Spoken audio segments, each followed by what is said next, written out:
दोस्तों, इस मूवी की कहानी को मैं नहीं बल्कि बाबू बिस्लेरी नाम का एक आदमी हमें बताता है। कई सालों पहले वो किसी चीज को देखकर काफी डर गया था और वो गांव के लोगों को ये बात बताने के लिए पागलों की तरह भागकर आने लगता है। गांव के सभापति रवि के पास आकर वो उसे बताता है कि नाजी जर्मन सिपाही पास के गांव के ज्यूस लोगों को मार रहे हैं, जिसके बाद वो दोनों मिलकर दौड़ते दौड़ते गाँव के बाकी लोगों को इकट्ठा करने लगते हैं। रवि गाँव के सभी दाढ़ी वाले लोगों को लेकर एक मीटिंग बुलाता है, जहाँ पर बाबू बिस्लेरी कहता है कि नाजी जर्मन सिपाही जो कि ज्यूस लोगों के दुश्मन है वो ज्यूस लोगों को मार रहे हैं और अगली बारी हमारी होगी, इसलिए हमें यहाँ से भागकर किसी दूसरे देश में जाना चाहिए। अब उसकी इस बात पर वहाँ पर किसी को भी भरोसा नहीं हो रहा था, क्योंकि वो एक पागल था। लेकिन रवि को उसके बातों पर भरोसा था, क्योंकि उसने पहले भी ये बात सुना था। वो सभी लोगों को समझाता है कि बाबू बिस्लेरी जो भी कह रहा है ये सब कुछ सच है और परेशान होकर सभी लोग वहाँ से निकलने का रास्ता ढूंढने लगते हैं। तभी वहाँ पर रवि की बीवी आकर उनसे कहती है कि अगर उनकी आवाज से बच्चे जाग गए तो वो उन सभी लोगों को घर से निकाल देगी, जिस वजह से उन सभी को बिना आवाज किए ही बात करना पड़ता है। दूसरी तरफ बाबू बिस्लेरी भी ये सब कुछ सुन रहा था और वो सभी लोगों से कहता है कि हमें जानवरों को ले जाने वाली ट्रेन में बैठकर जानवरों के साथ छुपकर किसी दूसरे देश में जाना चाहिए। पर उसके इस बात को वहाँ पर सभी लोग नजरअंदाज करते हैं, लेकिन रवि जो कि बाबू बिस्लेरी के बाद सबसे ज्यादा समझदार आदमी है, वो बाबू बिस्लेरी की आइडिया को सीरियस लेता है। वो जब सभी लोगों को जानवरों के साथ दूसरे देश में जाने के लिए कहता है, तभी उनमें से एक आदमी कहता है कि उसकी बीवी ट्रेन से काफी डरती है। दूसरा आदमी कहता है कि हमें दूसरे देश जाना नहीं चाहिए, क्योंकि हम लोग ज्यूस है और बाकी सारे जात पात के लोगों के साथ हमें घुलना मिलना नहीं चाहिए। इसके बाद तीसरा आदमी कहता है कि ये हमारा घर है और हम हमारे देश के साथ गद्दारी नहीं कर सकते। अब इतने सारे प्रवचन को सुनने के बाद रवि कहता है कि हम ट्रेन से तो जाएंगे, लेकिन जानवरों के नहीं बल्कि खुद के ट्रेन से। जिसको सुनने के बाद सभी लोग अपने देशभक्ति को भूलकर उसके साथ जाने के लिए तैयार हो जाते हैं। अब इस काम को अंजाम देने के लिए बाबू बिस्लेरी को उनका कमांडर बनाया जाता है। वो उन सभी बुजुर्ग आदमियों से कहता है कि हमें ट्रेन खरीदना होगा, साथ ही साथ हमें नाजी जर्मन सिपाहियों के यूनिफॉर्म को भी बनाना होगा, ताकि असली नाजी जर्मन सिपाहियों को हमारे ऊपर शक ना हो। खैर, जल्दी ये बात सारे गांव वाले तक पहुंच दिया जाता है और गांव वाले हड़बड़ाकर जाने की तैयारी करने लगते हैं। इसी दौरान हम एक आदमी को देखते हैं जो कि इस बात से परेशान था कि जर्मन उसकी बेटी एस्थर को देख लेंगे। एक आदमी उसे समझाता है कि वो लोग जब यहाँ पर आएंगे तब तक ट्रेन से वो लोग यहाँ से निकल जाएंगे, तो जर्मन सिपाही उसकी बेटी को देखेंगे कैसे। अब परेशानी ये थी कि गाँव के सभी लोग जाना तो चाहते थे, लेकिन नाजी जर्मन सिपाही बनना कोई भी नहीं चाहते थे। इसीलिए रवि एक मीटिंग बुलाता है, जहाँ पर यह फैसला होता है कि जिन लोगों को जर्मन भाषा आती है उन्हें नकली नाजी सिपाही बनना होगा। खैर, इसके बाद जोरों शोरों से गांव के सभी लोग जाने की तैयारी शुरू कर देते हैं।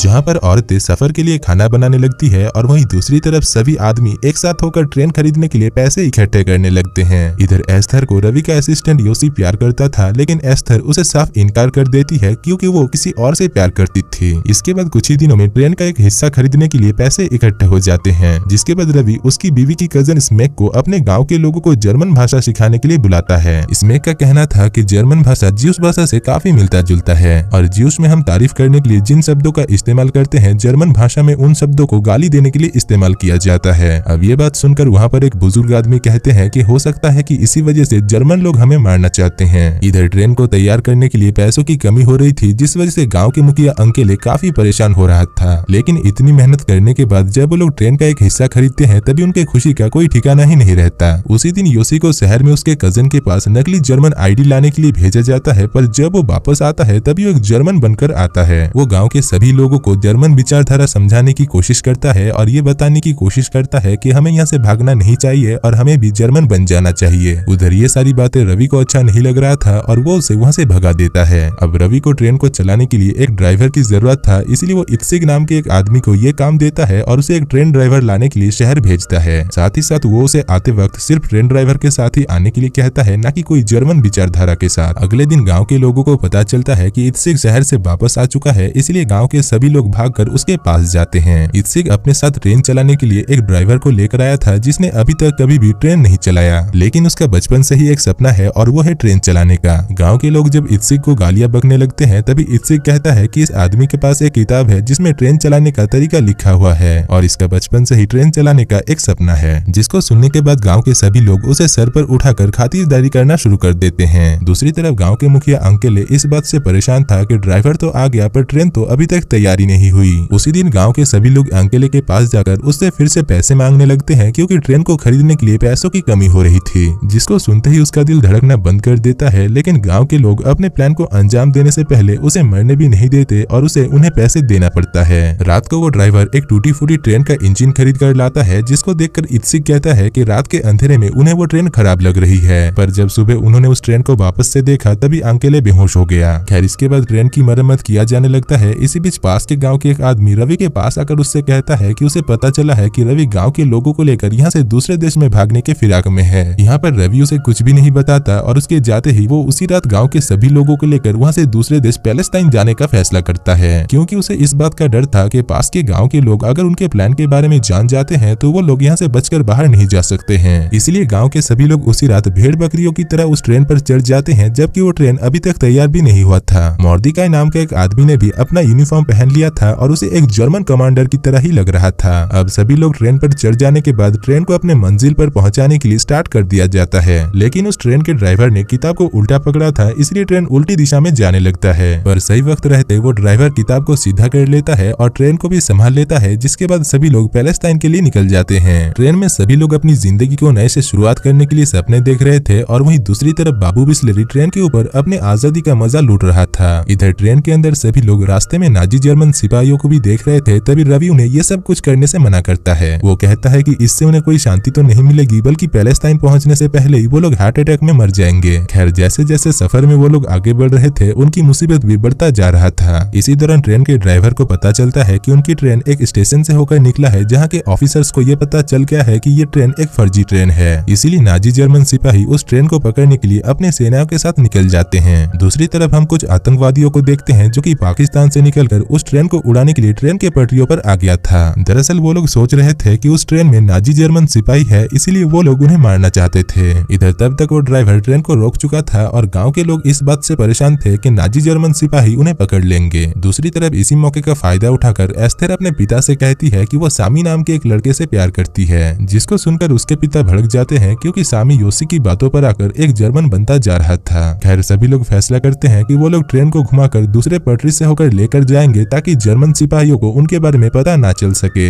इसीलिए सभी लोग उस ट्रेन को उठाकर दूसरे पटरी में लाने के बारे में सोचते हैं, लेकिन एक आदमी जो कि वहाँ पर उन लोगों की तरह गधे की सोच नहीं रखता था, वो पटरी को चेंज करके ट्रेन को दूसरी पटरी पर लेकर आता है। उस रात जब वो लोग एक जगह पर पहुंचते हैं तभी नाजी जर्मन सिपाही उन्हें रोक लेते हैं। फर्जी कर्नल उन्हें एक फर्जी पेपर दिखाता है और कहता है कि ये ट्रेन एक ऑफिशियल ट्रेन है और इसमें जर्मन सिपाहियों को आतंकवादियों से बचाने के लिए हमें छुपाकर लेकर जाना पड़ रहा है। जिसको सुनने के बाद वो कर्नल मोर्दिकाई के बातों पर भरोसा कर लेते हैं और वो ट्रेन फिर से अपने सफर में आगे बढ़ता है। कुछ दिन सफर करने के बाद रवि और सभी लोग इस बात से परेशान हो गए थे कि मोर्दिकाई एक रियल कर्नल की तरह उन लोगों के ऊपर जोर दिखा रहा था। साथ ही साथ वो लोग दो हिस्से में बट जा रहे थे, जिनमें से ज्यादातर लोग अभी तक तो ज्यूस थे, लेकिन कुछ लोग जर्मन रीति नीति अपना रहे थे, जो कि रवि को अच्छा नहीं लगता और वो उनके पास जाकर उनके साथ बहस करने लगता है। तभी वहाँ पर बाबू बिस्लेरी आकर उन्हें समझाता है कि हमें किसी भी जात पात के लिए नहीं बल्कि हमें इंसानियत के लिए लड़ना चाहिए। जिसको सुनकर वो लोग झगड़े को खत्म करते हैं और एक दूसरे को गले लगाते हैं। लेकिन अगली सुबह वो लोग ट्रेन को छोड़कर जंगल के अंदर भाग जाते हैं, जो लोग जर्मन रीति नीति अपनाना चाहते थे। मोर्दिकाई कहता है कि हमें उन्हें छोड़कर आगे बढ़ना चाहिए, लेकिन रवि उन्हें छोड़कर जाना नहीं चाहता था क्योंकि वो लोग भी उन्हीं की तरह ज्यूस थे।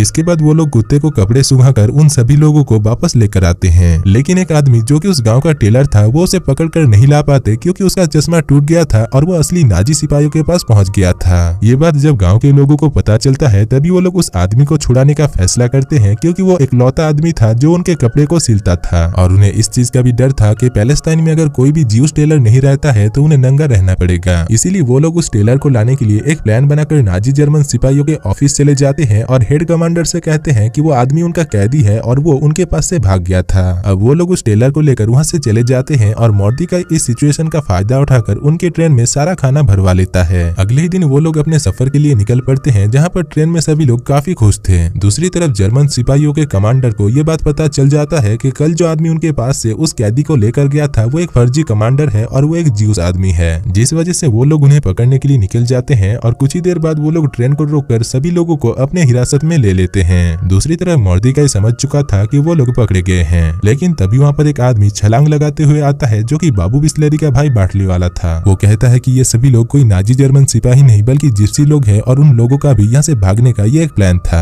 जिसके बाद वो सभी उस ट्रेन को एक भैंस का तबीला बनाकर पैलेस्टाइन के लिए निकल जाते हैं। ट्रेन के अंदर एस्थर अपने पिता से कहती है कि उसने सैमी को छोड़ दिया है और वो अभी एक दूसरे लड़के से प्यार करती है। अब उसके पिता को जब पता चलता है कि वो दूसरा लड़का एक जिप्सी है, तभी वो ना चाहकर भी एस्थर को उसकी पहली प्यार यानी जर्मन के साथ ही शादी करने के लिए कहता है। दूसरी तरफ सैमी को भी एक जिप्सी लड़की से प्यार हो गया था। इधर बाकी सारे ज्यूस और जिप्सी लोग अपने आने वाली जिंदगी को याद कर रहे थे और जश्न मना रहे थे। इसके बाद अगली सुबह बाबू बिस्लेरी एस्थर को उस जिप्सी लड़की के साथ देख लेता है, जिसको देखकर उसे काफी बुरा लगता है क्योंकि वो कई दिनों से उससे प्यार करता था। एस्थर को भी जब पता चलता है कि वो उससे प्यार करता था, तभी उसे भी काफी बुरी लगती है। खैर इसके कुछ दिन बाद उनका ट्रेन बॉर्डर पर आकर रुक जाता है और जर्मन सिपाही उनके ऊपर गोलाबारी करना शुरू कर देते हैं। अब हमें फिर से बाबू बिस्लेरी को दिखाया जाता है, जो कहता है कि वो लोग उस दिन वहाँ से निकलकर अलग अलग देश में फैल गए और अपनी अपनी जिंदगी को आराम से बिताने लगे। लेकिन जब कैमरा जूम आउट होता है और हम बाबू बिस्लेरी को कैदियों के कपड़े में देखते हैं, तो हमें पता चल जाता है कि यह सब कुछ बस उसका एक इमेजिनेशन था और वो एक पागल है। और दोस्तों इसी के साथ ही इस मूवी की कहानी खत्म हो जाती है।